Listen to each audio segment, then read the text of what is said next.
Hi, I'm JayNCoke, also known as JayNCoke, and I'm a Funko fanatic living here in Seattle, recently from Chicago.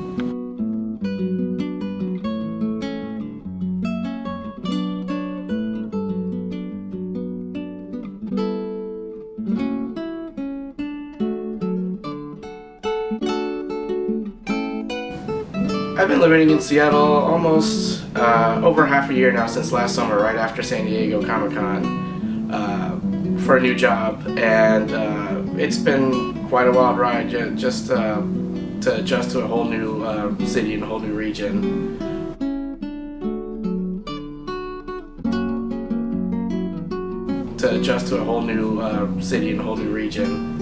But so far I'm loving it. I've just been super busy with work and also learning the new area and coming to, find my own relationship with Seattle.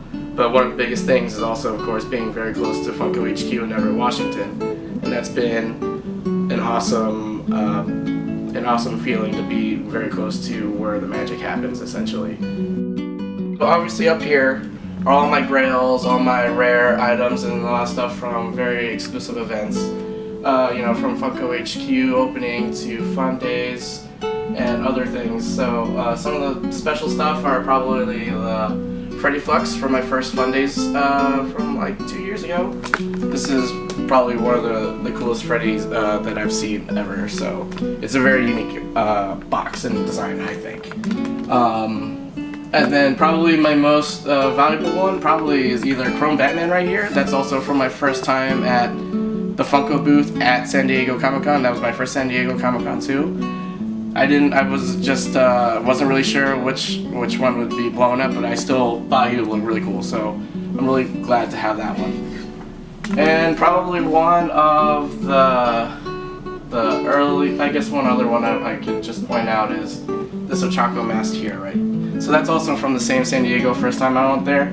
And I was already a huge My Hero Academia fan, and I saw it at Funimation, and I was like, I gotta have that.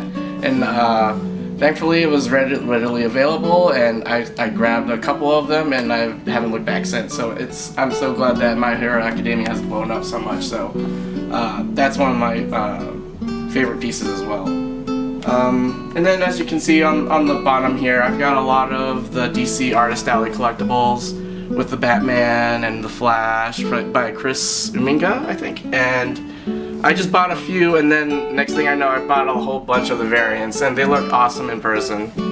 Also, I want to point out these Funko Pops right here, the do-it-yourself or the Make Pop from the Funko HQ. I actually won these from the Funko Funcast crew. So they made these. Cameron and Sully made these, and I think I won something off of the Twitter or something like that, and they sent those in. So I'm really proud to have these right here. Let's see. Let's move down a little bit. I mean, obviously we have my TV. I collect a lot of movies, a lot of video games here. I've collected, I've played video games all my life, so I have tons and tons of those. But let's just show off some of the finer pieces in the collection here. I've got this Hebrew Brantley Flyboy figure that I got at San Diego actually last year, and this is the only one I have right now, but I'm really glad to have him. I'm so proud of all the Chicago artists and all their success they've had recently, so I'm trying to get more pieces, and you'll see a couple from another Chicago artist later on, but this is one of the really cool ones right now. Let's see, so moving down, I've obviously everything's starting to stack up. I'm just trying to pile things together, and it's not readily displayable, but I've got the Teenage Mutant Ninja Turtle figures from Mondo. These are the exclusive ones. I haven't taken them out of the box yet because I just don't have room for them. Here's some more of the DC Artist Alleys from I think Sho Murase, I think, and these are also kind of exclusives, I think, from Box Lunch and Hot Topic, and those look really cool. I got Pocket Pop keychain, so if you're a fan of the Funko Funcast, you can't go without a Pocket Pop keychain. So I've got all those, and I've got pop protectors for the Pocket Pop keychain. So shout out to Retro Protection. But we kind of turned around a little bit in my hallway, so this is what you see when you first walk into my apartment. And obviously I gotta start off with the Tiny Ghost. So this is the first one that I got, the glow in the dark one, and it just kind of blossomed from there. I'm not 100% complete, and you know what? That's okay. You get what you can get, and you appreciate it for what you got, and it's always a nice bonus whenever you're able to get something. I've got the mystery meat, I got the blind bag ones, and I've got the kitty and puppy stuff, so at least I'm complete on those. And yeah, I'm looking forward to seeing all the future ones. So I've got the ectoplasm was one of the newest ones. All right, sorry, just got a little sick here. So next we've got Tony Tiger here. This is like 1000% bear brick from Medicom, and so this is my first Medicom bear brick, and especially at that size, I saw it pop up last year, and I was like, Tony the Tiger, I gotta have him. And he looks cool. And I've seen other bear bricks at this size at other places, like at Bait here in Seattle. They look super awesome, and I was just kind of looking for the right one to get, and Tony Tiger looked amazing, and he does look amazing, so I'm glad to have him here right front and center. How much does that one retail for? If I remember, it was around $400 to $500 to buy and ship over straight from Japan. Oh. Yeah, so I'm pretty happy with that price, and it looks awesome. Alright, and then here, I like to put this on rotation once in a while. Right now, this month, I've got the fake pins on display here. A lot of them are from, just starting recently from a few months ago, and I've got a couple of the con exclusives as well. So I've got, you know, the Bruce Lee ones look really cool. The Captain Marvel one is really awesome. Obviously, I had to have My Hero Academia. My Hero Academia is the jam, man. So if you're not on that, get on it. And then here on these little pedestals, I got maybe a little variety, but a lot of these figures are from Band Presto, their Cute Pos Kit line.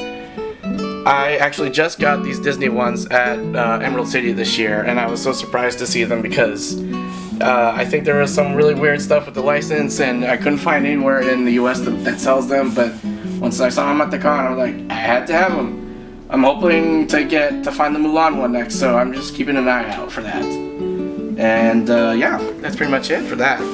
Then here, you know, I got Freddy. Oh, let me talk about some stuff on the wall here. So I do collect a lot of art whenever I can. So this is one of the first pieces of original art. I think this is from Ivan Flores, and this is from Battlestar Galactica from years ago. So he had the original pencils for it. And then here's something from Tony Moore. So he's the co-creator for The Walking Dead. I think I got this at C2E2 several years ago, and I won a lottery to be able to get a original commission from him. And I said, you know, just draw whatever you want. And he drew this really grotesque Walker woman on there, and it's been framed and cherished ever since. And then obviously I got a couple paintings. These are from my grandfather. He was a painter. He was a doctor, but he also painted, and so a lot of these paintings a lot of the family has, so these are very special for me. And obviously my degree from University of Maryland, Baltimore County. So that's it. Thank you again for coming, stopping by, letting me show off my collection, and talking about my experience here in Seattle, and my experience as a Funko fanatic. You can find me on the boards or on Instagram, JayNCoke. And you know, just to say hi, or you know, or hello.